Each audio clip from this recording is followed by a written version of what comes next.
All right, hi everyone. Welcome to another episode of Boring to Badass. Today we have Jenny Gustafson from Like Mind Communications. She was referred to me by Gracie, who's been a guest on the show, and I'm really excited to have Jenny on the show today. Thanks for coming, Jenny. Thanks for having me. I'm excited to be here too. Awesome, cool. Do you mind telling us a little bit about you, your journey, and kind of where you are today? Sure. Long version or short version? However long you want to make Somewhere in between. it. Okay, so I grew up always thinking that I wanted to work within the nonprofit sector. In fact, if you could see my office, you would see that there is a drawing behind me where I've incorrectly spelled, when I grow up, I want to be like my mom and be the CEO of AIDS Foundation Houston. Um, Having said that, I have always been a communicator. I've loved writing. So while I've been really surrounded by philanthropy my whole life through my mom's work and just my Jewish community, I always had internships at PR firms. Went to college, to do social work and psychology. Again, because I, kind of had this dual experience. I first went to work for a nonprofit. It was really trying. My job was literally to turn people away that didn't qualify for the agency's programs because of what the grants kind of dictated about what their criteria needed to be. And so on the one hand, I learned a lot about other organizations in the community because I was referring out. On the other hand, I just found this so soul crushing, that someone would potentially take 2 to 3 buses to get to our office just for me to turn them away. So I thought, you know what, I had interned at PR firms. Let me shoot my shot at that again. So I went back to a PR firm where I interned in high school and college, realized I love it, went on to work at another PR and social media agency, got my hands dirty on PR, social media, copywriting, ended up learning a bit about branding and design as well. Similarly, because my heart kind of bleeds for others in need, I thought, this isn't really working for me anymore. Maybe I should be a therapist. And so I went to grad school to become a therapist. While in grad school, two things happened. One, I had to pay myself. So I took on some freelance social media and public relations and a little bit of graphic design clientele. And then the other piece is I noticed that therapists are generally not great marketers for a number of reasons, which we can get into if you'd like to or not. And so I, had these freelance clients, was still studying to be a therapist, thought I might as well put a stake in the ground and create this brand for myself because when I'm a therapist, I'll need a brand, but also maybe I'll have this side hustle where I help therapists market themselves. Well, turns out my little side hustle started growing larger and larger. I needed to hire employees. And at some point, I needed to really make a decision. Am I going to pursue becoming a full-time therapist, or this agency is kind of happening on its own? Do I do that? And so I took a leap of faith. I started my own agency. Luckily the brand I built kind of worked for what I wanted for the future, which is really to work with what we call mission-driven brands and businesses. So nonprofit organizations, social enterprises, or socially interested businesses that are for-profit, but like to get involved in the community, like to do good, like to make a social impact. And so that's what we do. And this little thing that I accidentally started a little less than 6 years ago is now a team of 10 amazing women with an office and dozens of clients. And it's been amazing. That's awesome. It's a little bit all over the place of a journey, but Yeah. that's life. That's awesome. No, that's great. And it's always interesting to hear everyone's journeys kind of interweave into where they are today. So, one of the things you had mentioned is the mission-driven branding, and that's really one of the things I wanted to talk to you about because I don't think a lot of businesses either understand that or don't, leverage that. And so I was curious, like, can you tell us in your words what is a mission-driven brand, and like how is it different from traditional branding? I think in a couple of ways. First and foremost, I think, we do live in a capitalist society, and we all need to pay ourselves to survive and to take care of our families. And it's recognizing that we can do good. We can be a part of doing more for the world than just taking care of ourselves and the people under our roof. And we can do that through business, whether that's a for-profit or a nonprofit. And so when it comes to the branding side of things, the development of who you are as an organization or as a business entity, it's really looking at what are our values beyond making money. And making money can certainly be a value, but how are we going to do that? And what is our mission? What is our vision? And how do we look at what's going on in our own community and be a part of that for good? Cool. So how, if you're a marketer at a business that's not mission driven, do you have any ideas or tips on how you can try to initiate that inside the organization? Absolutely. I think depending on the size and scale of your organization, there may already be kind of committees or internal team members that have this in their role, things at work, right? Like we've heard the terms corporate social responsibility, DE&I, DE&I and B. And so some of that may already be happening. And some of these groups, there may be chains of command, there may be a lot of red tape. And so, whether you're in the marketing department or you are a solo graphic designer, I think there are a number of ways to come at this. If you're in a smaller organization, I think one is just pulling the team and finding out what matters to them and how the employer can get involved in a meaningful way. Likewise, and again, every business is different. So whether you're a consumer facing business or a business to business operation, but thinking about who is our target audience and what matters to them. And again, the goal, sure, there is good for good's sake. Like as a team, you can go out, you can volunteer, you can build houses, plant trees. But there's also a way to bring in good where it makes sense for your mission. So, for instance, I just had wine with a friend that works at a promotional products company. So, they crank out mugs and t-shirts and hats and pens all day long. And that is who they are. And so in staying true with their brand, the way that they are going to support other organizations is by doing those things for other organizations, like saying to a nonprofit, we will sponsor your race t-shirt, or we will, help with your gala collateral, whatever it may be. And so I think what's really nice is to look at your own value proposition, your own product or service, and think about how can I take this and amplify what we're already doing. And again, you can always find something from scratch, but if you're within the energy sector, are there opportunities to either teach low income kids about electricity, STEM? Are there ways to get involved with urban farming? And I think oftentimes it can be easier to bring this into your organization if it's already connected to the work you're doing day in and day out. Not only are people going to be just more knowledgeable and more excited about it, but you're going to have an easier time getting your higher ups to say, yes, makes sense. Yeah, that makes sense a lot. Cool.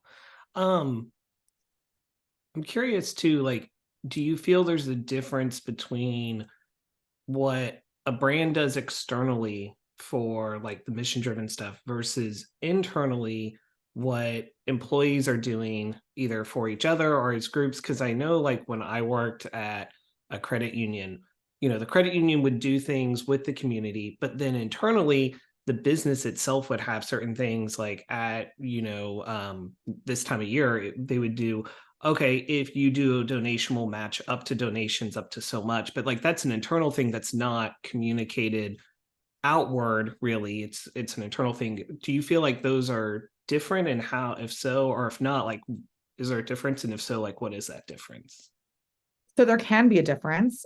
I would say that there doesn't have to be. If anything, the example you gave, I would just say is a missed opportunity. You know, Yeah. I think you can do both, but the matching of the donations, you know, how great would it be if after each internal employee selected that nonprofit, Mhm. for them to then get some type of communication from your credit union saying, like, you know, hey, Justin chose you. We're so happy to learn about your mission. And here are other ways you can interact with the credit union.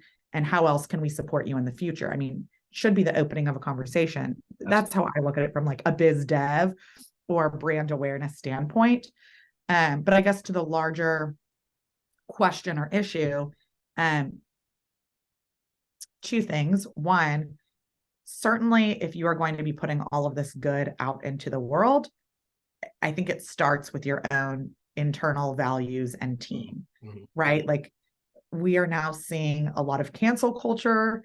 A lot of Gen Z is like raising their fists at employers and at the workplace and saying this isn't right. And so it doesn't necessarily feel authentic to Mhm. be donating money left and right or to be volunteering outside of the office of the team when you're not taking care of your own internal employees. So that's one thing I would say. The other is I do think every business or organization has different financial, time, um, just like creative capacities and capabilities. And so if you are only able to do something, you know, in the walls of your own building that your whole team gets involved in, great. You know, if you can then work with your team to like showcase and shout from the rooftops on their LinkedIn, Mhm. on their social media channels to their friends and family that you are an employer that does that, amazing.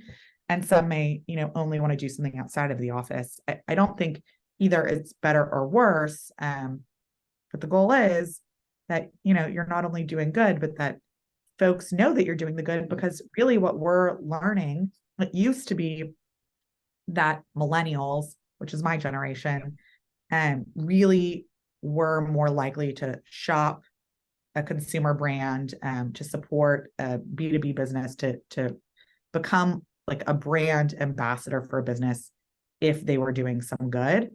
Um, what good means kind of depends on the human and the brand. Now, for some folks, that is really politically or civilly motivated.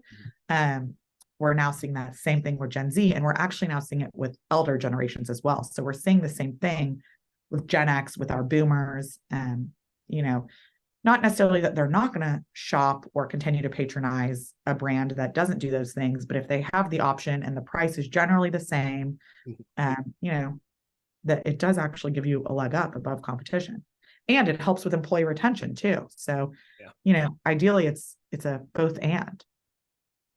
So what other benefits then? Because I think you hit on like two key benefits for having a mission driven brand. What other benefits are there for those who may be on the fence of like maybe we have a very by the books brand and we don't want to rock the boat, and you go up to your executives and say, "Hey, we want to try to move the brand in that direction." And if there's hesitation, what other benefits can a marketer kind of sell to the decision makers at a business to say, this is something we really need to pay attention to? Absolutely. So I think a couple of things. One, in this really polarized, politicized landscape, it can feel scary to put a stake in the ground. Mhm. Um, and some brands are doing a great job of that. And that can mean picking a side on issues related to like reproductive health or LGBTQ rights. And other businesses don't want to touch that. And that's okay.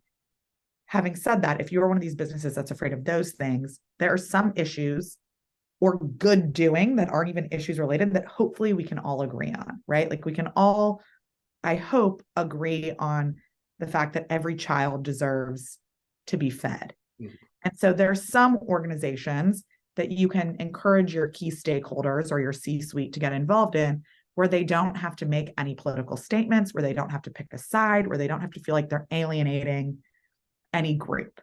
And so I would say if you have an organization that maybe is more corporate, that has investors, and that is a little bit more scared to like jump all the way in, especially where it feels like we are, you know, by supporting one group, maybe leaving another group in the dust, then I would say find some things that like are not that are not that you can't poke holes in, that like everyone agrees on, right? Like get involved. There's a wonderful organization that we've worked with, Kids Meals, that feeds kids lunch, because not every kid gets their lunch at schools, and even kids that do still need food. And again, everyone can agree on that. Or like Habitat for Humanity is generally a great thing to get involved in. And Undies for Everyone is another one that I've recently learned about.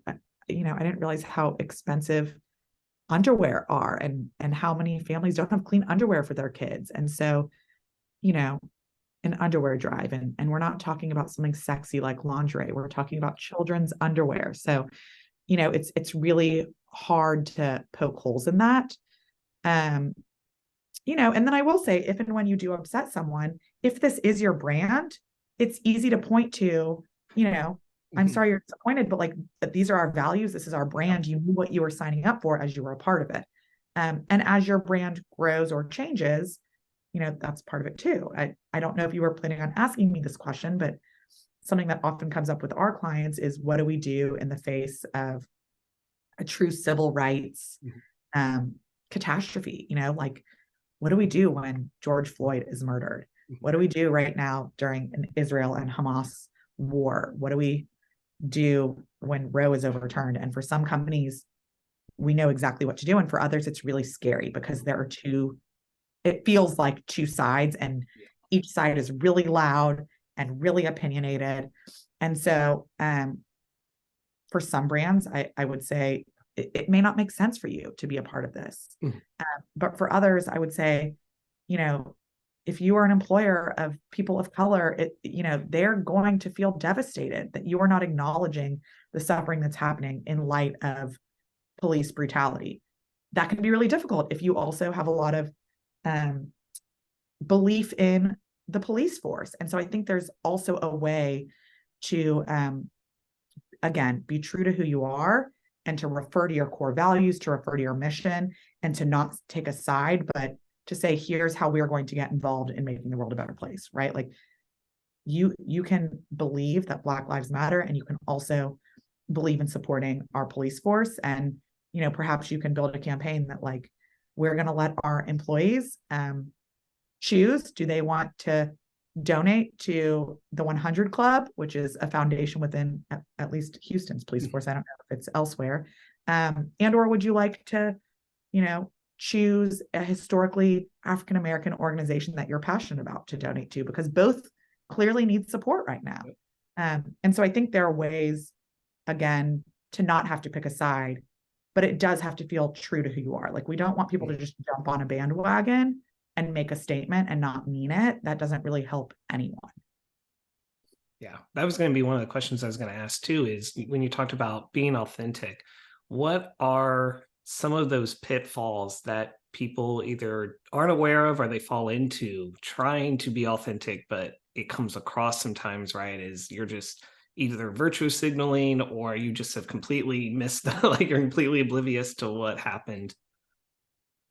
So a couple of things. One is making a statement with no action. So kind of similar to what we talked about before, like if you're putting all this good out in the community and you're making that part of your brand, and then, you know, your own internal culture is a complete mess, that's really problematic. Likewise, if you're making a statement, you know, here are all of the ways we support X community, or we plan on getting better, and then there's no follow through on those actions, that's problematic. Another piece is doing these things for publicity's sake only. So, you know, an example that comes to mind for me is, if you live in the Houston area, you're really familiar with Houston Restaurant Weeks. If you're not in the Houston area, a lot of other cities have something similar, but it's essentially, you know, you can dine at so many restaurants during a specific period of time, and a portion of proceeds go to our Houston Food Bank. Lots of organizations participate in this for a number of reasons. One, because they like to support the food bank, and, you know, it makes them feel good, and it's a great thing to do. And some because, you know, they're on the food bank and the Houston Restaurant Week's website, they're on marketing collateral, they have new bodies coming in the door, so hopefully they're introducing themselves to new customers. Having said that, there has been news every so often that there will be a restaurant that commits to doing this, got so much business because people came, ordered from the Houston Restaurant Week's menu, which means the food bank is supposed to get a certain percentage of those proceeds, and then they have not distributed those funds to the food bank. So if that were my client, I would be mortified. I mean, talk about a crisis PR perspective, but it's also, don't commit to something if you can't see it through. So I would say that's another pitfall. And then another, and this is just a common pitfall we see in marketing and branding, regardless of the do goodness or not, is not properly planning. So ideally, and again, there are so many ways to give back and to be a mission-driven brand, but if you are volunteering, making sure you are working with the organization on the front end to find out how can we really be of use, and are we bringing the number of people you really need, and are people prepared to be great stewards for this organization, or are they going to be texting and Redditing the whole time they're there? Likewise, if you are doing some type of give back initiative or partnership with an organization where they get a percentage of proceeds, let's plan it far enough out in the future that we have email collateral, it's on websites, it's on social media, we can have it on site, and that we can make sure so many people are aware of it so that more folks can get involved. There are caveats to that. Sometimes when we react to things in real time, right? We can't plan for a hurricane or a natural disaster. And a lot of times an amazing way for an organization to do good and to align with their values is to activate around a natural disaster. In Houston, certainly we know about that. And so some of that, there's not a lot of time for planning, but there is at least time to huddle, to get the powers that be together and to figure out what are we doing here, and how do we need to communicate either externally or internally. Do we want to wrap a brand around it, right? And that's the other thing I would say, Justin, when you say how can marketers move forward in this direction and make this more formal, perhaps you're already doing some of this stuff and you realize we're doing enough of it. Let's go ahead and codify it, or let's put a brand around it. So, my organization did X, Y, and Z after Hurricane Harvey. And then they also, got involved after the winter freeze. Perhaps you're now noticing a trend. Hey, our organization has either donated money or food or Wi-Fi, who knows, in natural disasters. Let's create a natural disaster task force or a natural disaster fund, and let's build a logo and a tagline and a landing page around all of that. So it's never too late, and it doesn't necessarily have to be for the whole organization. It can also be a sub-brand. Makes sense. It's cool. So I'm thinking too now with talking about building the sub-brand and everything. How have you seen that done before? Do you have any examples of kind of a brand that's built like a sub-brand that's more mission driven? I mean, I think one of the most obvious examples I can think of is oil and gas companies. And, just to be really transparent with you, this is one of the questions I asked myself when I first went into business is kind of, where do I draw the line, or what do I consider mission driven? Because really within a lot of organizations, you can look at the good they're doing and then also poke holes at some of the larger systemic issues, right? There are a lot of people that look at fracking and are really concerned about what it means for our environment. Having said that, the same mega oil and gas corporations who are doing fracking day in, day out also have the huge budgets to invest in alternative energy solutions, or to fund STEM in the schools. And so I would say some of these organizations have done a really good job building separate brands. So an example that first comes to mind is Oxy, is a mega oil and gas company, and they have a sub brand called, I believe, 1.5, and that is really where they are looking at all things renewable. And it's actually its own business line, so it's not just a sub brand, but it's its own business line. Likewise, I think we see a lot of the Texans, but our football team, Mhm. every individual on that team, I believe at least anyone on the starting squad has its own foundation. And each of those foundations is its own brand and has its own brand. Um, or grocers, I can't remember the exact name, but there may be an HEB and an HEB Cares. And so it sometimes can enable you to really focus on, your operationally what you need to focus on with your main organization, but then to also have this focused part of your business where you can do all the good you want to do. You can hand out the money, you can do the volunteerism, and also you can talk about and communicate all the good that's being done under something that's hopefully becoming well known. I will say a pitfall there is we have a lot of clients that treat this as a totally separate brand. And that's also a missed opportunity, right? Like we want to make sure if Like Minds has this scholarship program, which we don't, but who knows, maybe one day, that scholarship program either has a name that goes along with Like Minds, has a look and feel, a logo that looks like it, so that again, when you see this, you know that we're associated with it. Cool.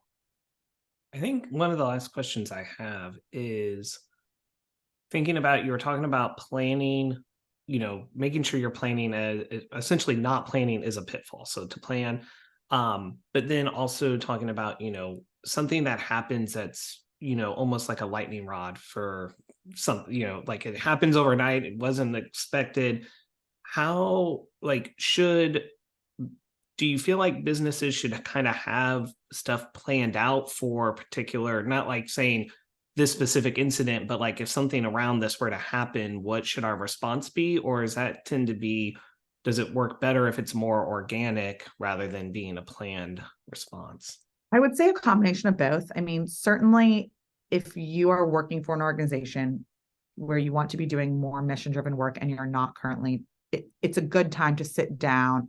Anytime's a good time, but it's always smart to sit down and look at where do we have opportunities, where do we have enthusiasm, and how can we make this a reality, and to start kind of building plans and programs. That way, if and when whatever happens, you're ready to go. Having said that, I'm not sure I would come up with like messaging, brands, full programs until you know what the need is. So I will say it's a little bit of both. Another pitfall I will mention that I'm just thinking about, especially working a lot within the nonprofit space, is, we have this wonderful, I don't want to call it problem because it's just such a wonderful philanthropic community, again, specifically in Houston. Houston is hugely philanthropic. What happens a lot of times when you are a wonderful philanthropist is you've given a gift that's so large that you have naming rights. Mm-hmm. And so the development team is all jazzed because they can now, say, we have this Justin Lynch scholarship fund or the Justin Lynch Performing Arts Center or whatever it is. And you feel good, Justin, because you've given your money and your name or your family name is, memorialized. And it can be really frustrating to the marketing or comms team because in some ways we've like separated this entirely different brand, or, it could be like a 20-word name. And so, how great would it be if while the development team is having those conversations, if a branding guru or a comms guru could be part of that conversation and say like, yes, we'll give you your name on the building, or we'll give you your name, as part of this program.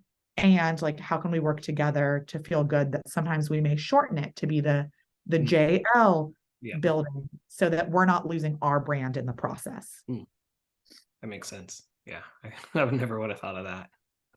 We have quite a lot of it with our clients, where someone, and it's amazing, like we've had a client where a child passed away from pediatric cancer. And so their family set up a specific foundation that funds a specific program within our pediatric cancer organization's mission and nonprofit.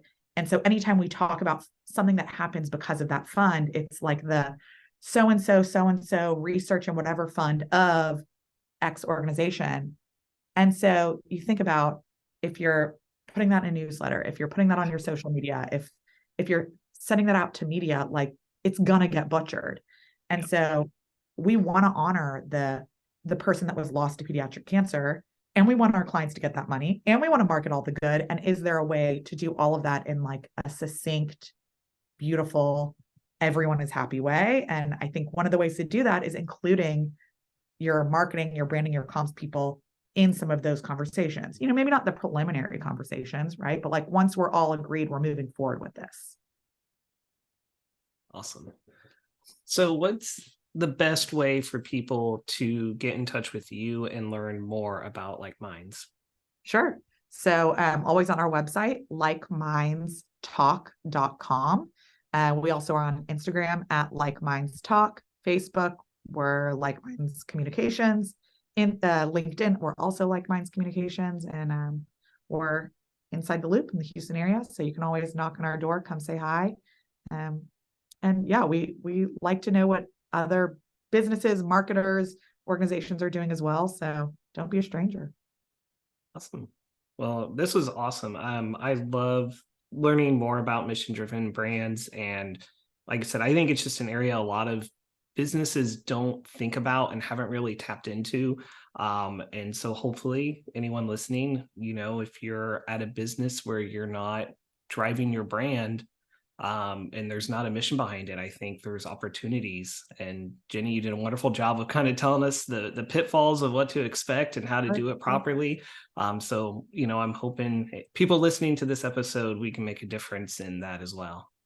Totally. And I know at times I was all over the place, and that's because there are so many opportunities and there is no one size fits all. So it's something that you want to put a lot of heart and thought into, and for it to be meaningful. And thanks for having me on, Justin. Yeah, thanks Excited for coming.